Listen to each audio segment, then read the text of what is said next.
Formula E is quite possibly one of the most polarising motorsports in the world. Some absolutely love what it represents, the circuits, the racing, the technology, while others hold the opposite opinion, believing it to be an extremely poor relation of things like Formula 1. Whatever your opinion, here we've got the recently released Gen 3 Formula E car on rFactor 2. My own real life experience was actually attending a Formula E race at Battersea Park in London years ago now. I have to say, in person, I gained a huge amount of respect for the series. The cars looked a total handful. I was quite excited when rFactor 2 brought the content to the title initially. But what about these Gen 3 cars? Well, let's cover multiple bases here. I'm also going to share what the biggest problem for this content is later in the video. So the looks. I understand this could be somewhat of a Marmite situation. You'll either love them or you'll hate them, I think. For me, part of the mission statement for Formula E is to represent the future of motorsport today. In that regard, I won't lie, I do like how these Gen 3 cars look. Angular, modern race cars.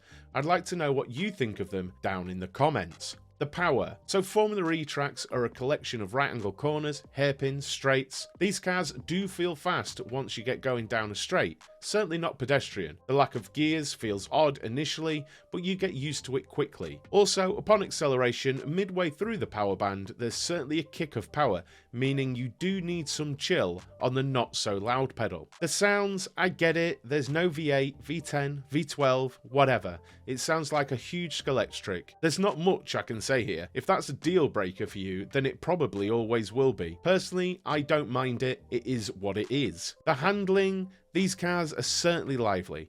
I think the most important thing to remember is the hard compound treaded tyres that Formula E run on. You can really tell. You'll get lockups, you'll get the rear sliding, the front understeering. Personally, I don't see that as a bad thing. It's how I expect the cars to be. I find it a fun, unique challenge. Beyond this, I'm one of a minority, I think, who actually relish the challenge of making the power in the batteries last a race distance, lifting and coasting and making my driving as efficient as possible. I do understand people will find my last statement completely anti-racing, but I find it a fun challenge to do so while maintaining a pace capable of a race win. I think it's unrealistic to think all motorsport is flat out flag to flag. Please remember to hit that like button on the video and also subscribe to the channel. Hit that bell button as well so you get notified when I post more content. If you're still watching, I'm going to go ahead and assume you've got more than a passing interest in this content. So what do I think the biggest problem with the Formula E content is? Well, a couple of things.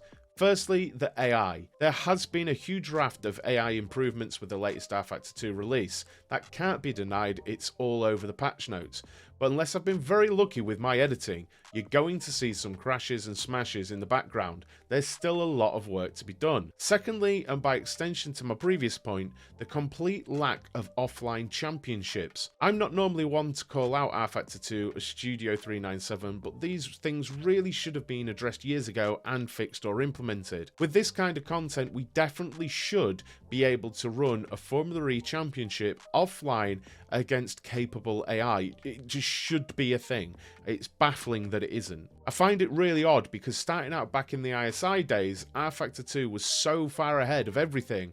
Now it feels like it plays a relentless game of catch up. And I suppose my final point on this is, where are you gonna race these? I honestly think they're fantastic, I really do, but let's face reality. The AI need more work, and I have just tested the AI learning that you used to be able to do. It doesn't seem to be functioning for me.